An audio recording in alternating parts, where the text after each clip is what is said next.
안녕하세요, 마음찻집 여러분. 제가 최근에 재밌는 이야기를 들었습니다. 지팔지꼰이라는 이야기 여러분 혹시 아시나요? 자기 팔자 자기가 꼰다는 이야기라는데 정말 맞는 얘기 아닌가요? 내 삶이 왜 이렇게 됐나 돌이켜보면 물론 환경적인 이유도 있지만 가장 큰 원인은 내가 내 인생 이렇게 만들어 온 거죠. 근데 저는 이 이야기 들으면서 별 하나가 떠올랐습니다. 제가 가장 좋아하는 별이기도 한데 명왕성이라는 별이 떠올랐어요. 이 명왕성은 상당히 귀엽게 생겼어요. 너무 귀여워서 얼마 전에 세계 천문학계에서 퇴출이 됐죠. 너무 작아서 의미가 없다. 하지만 저는 좋아합니다. 왜냐하면 저를 닮았거든요. 보면 예쁜 하트도 이렇게 그려져 있어요. 그래서 한번 보시면 다들 반하실 겁니다. 그래서 내 마음속에는 뭐 천문학회 어떻든 아직까지 태양계 행성으로서 밝게 떠 있는 별이 명왕성이에요. 근데 이 귀여운 명왕성의 모습 이면에는 상당히 어두운 의미가 담겨져 있습니다. 이 별의 의미를 약간 인문학적으로 해석하는 점성학에서 이 명왕성은 죽음이라는 의미를 가지고 있어요. 왜 이렇게 무서운 의미를 갖게 됐냐면 이 발견된 시기 때문에 그래요. 이 명왕성은 1930년대에 발견이 됐는데 1930년은 세계 1차 대전이 끝나고 2차 대전이 일어나기 전에 중간의 시기입니다. 이 세계대전이라는 게 사람들에게 어떤 가장 큰 변화를 가지고 왔냐면 죽음에 대한 관점을 바꿔놨어요. 이 세계대전 이전의 전쟁은 칼로 전쟁을 하고 총으로 전쟁을 하던 시기잖아요. 그래서 사람이 죽어도 내가 직접 죽여야 돼요. 거리가 조금 있기는 하지만. 그런데 이 세계대전이 일어나면서 죽음의 양상이 바뀌었습니다. 내가 눈에 보지 않고도 수만 명, 수십만 명의 사람을 죽일 수 있는 무기들이 개발이 되죠. 그래서 이 죽음의 가치가 굉장히 어떻게 보면 게임 같아지고 내가 도덕적인 어떤 가책 없이 누군가를 죽일 수 있는 시대가 된 것 같아요. 그래서 이 극단적인 죽음의 형태 그리고 그런 죽음을 향한 극단성 혹은 거기서 일어나는 강박적인 성향을 명왕성이 의미하게 됐습니다. 이거랑 지팔지꼰이랑 무슨 상관이 있냐면 우리 삶에도 이런 알 수 없는 강박적인 성향 그리고 도대체 내가 제어할 수 없는 집착이 일어나는 경우가 있다는 거죠. 그리고 이런 강박적인 성향과 집착이 내 인생을 망하게 하는 내 삶을 붕괴시키는 내가 만들어낸 힘인 경우가 많더라는 거예요. 저는 이거를 자멸성이라고 부릅니다. 명왕성의 불이 켜지면 명왕성이라는 이름 대신 자멸성이라는 별이 돼버리는 거죠. 저에게 자멸성은 어떤 걸까요? 떠오르는 게 완벽주의 성향입니다. 저는 너무 완벽하게 일을 하고 싶기 때문에 시작조차 못하는 걸. 이렇게 하면 안 될 거야. 세팅이 이렇게 안 됐으면 난 시작하지 못할 거야. 일을 잘 해나가서 남들이 보기에는 한 80점 정도 되는 성과를 내도 이건 아니야 라고 도공이 도자기를 깨듯이 내 일을 뒤집는 경우도 너무 많습니다. 성과가 잘 안 나고 시작조차 못하는 일도 많고 그러다 보니까 뭔가 열심히 했는데 돌이켜보면 한 게 없는 거예요. 누가 그렇게 하라고 해서 한 게 아니라 제가 그렇게 만들어낸 거죠. 또 뭐가 있을까요? 아주 나쁜 성향 중에 하나인데 일을 자꾸 저는 저 혼자 처리하려고 합니다. 이 사람에 대한 불신은 아닌데 뭔가 내가 하는 게 더 잘할 것 같은 거예요. 그래서 일이 많으면 많을수록 저는 더 힘들어지는 거죠. 맡기는 일도 아주 무난한 일들을 맡기지 아주 섬세한 일들은 제가 해결하려고 하는 성향이 있어요. 그러다 보니까 또 어떻게 되죠? 완벽주의 성향처럼 많은 일을 할 수 없고 옆에 있는 사람들이 자꾸 저를 떠납니다. 선생님 저를 못 믿으시는 건가요? 예. 근데 알고 보면 그들이 저보다 잘해요. 이상한 성향이 있는 거죠. 자멸성. 이 자멸성이 저를 망치고 있는 거예요. 우리 PD님은 어떤 자멸성을 가지고 계신가요? 저요? 제 자멸성은 문제가 있는 집만 골라서 산다는 건데 그거는 너무 특이한 케이스라서. 근데 되게 좋은 말이에요. 이 자멸성이 내 안에서 일어나는 어떤 저처럼 뭐 완벽주의나 이런 성향일 수도 있는데 또 하나가 자꾸 이상한 데 끌리는 거 있잖아요. 그러니까 뭐 예를 들어서 연애다 그러면 남들은 다 아니라고 하는데 나는 자꾸 그 사람한테 끌리는 거예요. 방금 이야기한 집도 무난한 집들이 되게 많은데 나는 정말 이 특별한 조건의 집에만 끌리는 거죠. 이런 특별한 성향도 자멸성에 들어가는 거죠. 그래서 이상한 사람을 만나는 사람은 계속 이상한 사람을 만나요. 그리고 이런 사람도 있죠. 너는 정말 사업하는 그런 기질의 사람이 아니야. 근데 계속 사업만 해요. 그래서 계속 망하는 겁니다. 사업병이랑. 예. 다 내가 만드는 성향인데 내가 이해하기 힘든 성향인 거죠. 이런 것도 자멸성에 들어가요.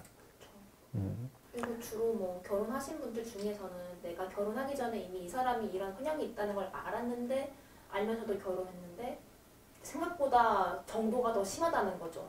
그렇죠. 그럴 때 내 팔자 내가 꿨다 그렇게 약간 자동적으로 얘기를 하시는 것 같아요. 그런 분들과 이야기해보면 나는 다를 줄 알았다. 나한테는 다르게 할 줄 알았다. 내가 이걸 고칠 수 있을 줄 알았다. 뭐 이런 너무 긍정적인 생각을 하시는 경우가 많은 거죠. 그런 경우에는 이런 긍정성이 어떻게 보면 자신의 삶을 망치는 자멸성이 된 걸 수도 있죠. 약간 평강공주 신드롬 같은 거죠. 자, 하지만 저는 명왕성을 좋아하는 이유가 명왕성은 이런 자멸성의 별이기도 하지만 정반대의 자생성의 별이기도 합니다. 이 명왕성의 불이 아주 예쁘게 켜지면 자생성이 되는 거예요. 자생성은 나를 살리고 나를 확장시키는 힘을 이야기해요.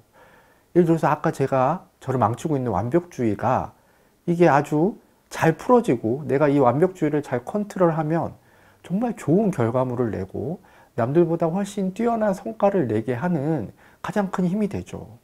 그리고 남한테 일을 시키지 않는 것도 이게 좀 더 조화롭게 잘 이루어지면 저 선생님은 남을 귀찮게 하지 않는구나. 저 선생님은 각자의 능력을 잘 조율해서 최고의 성과를 낼 수 있는 그런 지휘자구나. 뭐 이런 이야기를 들을 수도 있는 거죠. 그래서 사실 완벽주의나 이런 성향 자체에 문제가 있는 게 아니라 그걸 컨트롤하는 나에게 문제가 있는 거죠. 많은 사람들을 죽음에 이르게 하는 무기도 잘 쓰면 나를 보호하는 어떤 최고의 방어 무기가 될 수 있는 거잖아요.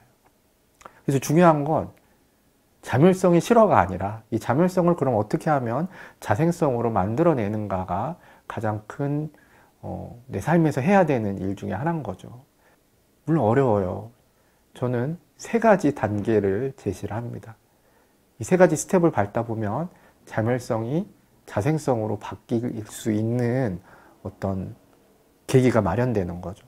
이 첫 번째가 이 멈춤의 단계가 있습니다. 멈춤.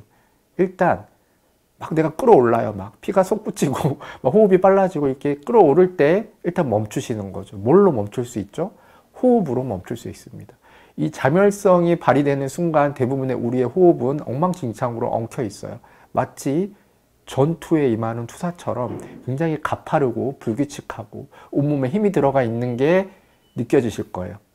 자, 이때 그런 호흡을 물리치고 최대한 천천히 깊이 그리고 느리게 3분 정도만 호흡을 해보십시오.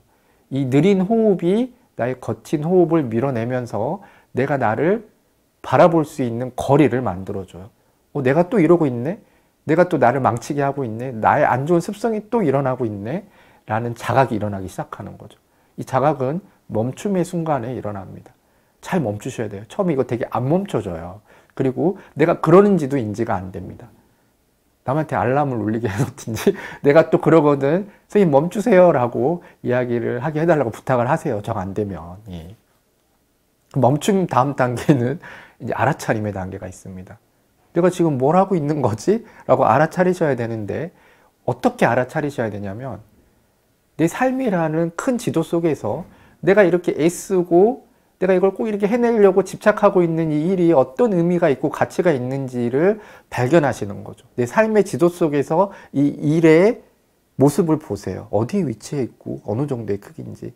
전체 속에서 보는 이 작은 단편의 모습은 내가 생각하는 것만큼 중요하지 않을 수 있습니다.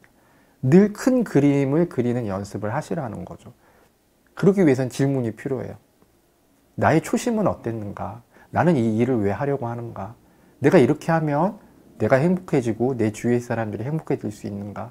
이런 식으로 끝까지 밀어붙였을 때 과연 나에게 내가 원하는 평온함과 행복함이 올 것인가? 이런 질문을 던지면서 계속 내 삶 전체에서의 의미를 파악하셔야 됩니다. 대부분 중구난방으로 뛰어다니는 사람들은 그런 삶의 지도가 없는 사람들이 많아요. 당장 눈앞의 것만 보고 뛰기 때문에 그 뒤에 절벽이 있는지 내 옆에 무서운 맹수가 있는지 도적이 있는지 알지 못하는 거죠. 하지만 드론을 띄우듯이 조금만 넓게 보면 내가 가는 길에 어떤 의미가 있는지를 알게 되는 거죠. 이게 알아차림입니다. 그 다음엔 뭘까요? 해석을 하셔야 돼요. 해석. 나는 왜 나쁜 사람한테 자꾸 끌리지? 나는 왜 그 좋은 집들을 놔두고 이 험난한 집이 끌리는 거지? 너무 힘들어.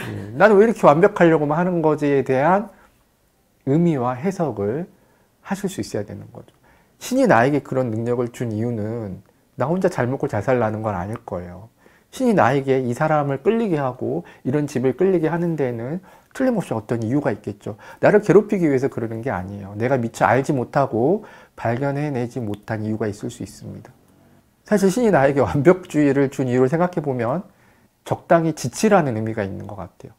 자, 그렇습니다. 자, 그래서 우리가 이렇게 힘든 시기일수록 환경은 어쩔 수 없다 치더라도 내가 내 인생을 꼬이게 하는 일은 하면 안 되잖아요. 그러니까 내 마음속에 이 명왕성의 불이 켜질 때 이 명왕성의 불이 자멸성인지 자생성인지를 잘 판단을 하시고 멈추고 알아차리고 잘 해석하셔서 될 수 있으면 자멸성이 아닌 자생성의 불이 켜지게 하셔야겠죠. 저는 1930년대라는 그 현대사의 가장 어려운 시기에 명왕성이 발견된 이유가 그런 어려움 속에서도 하늘에는 늘 반짝이는 별이 떠 있고 그 별은 우리 마음에도 떠 있다라는 이야기를 해주기 위해서가 아닐까 생각을 해보게 됩니다. 비록 그게 별이 아니라 반딧불일지라도 내 마음속에는 언제나 반짝이는 자생성의 별이 떠 있다라는 것, 여러분도 새해 시작하시면서 자생성의 따뜻하고 밝은 빛이 언제나 마음 한켠에 켜져 있기를 저도 열심히 기도하겠습니다.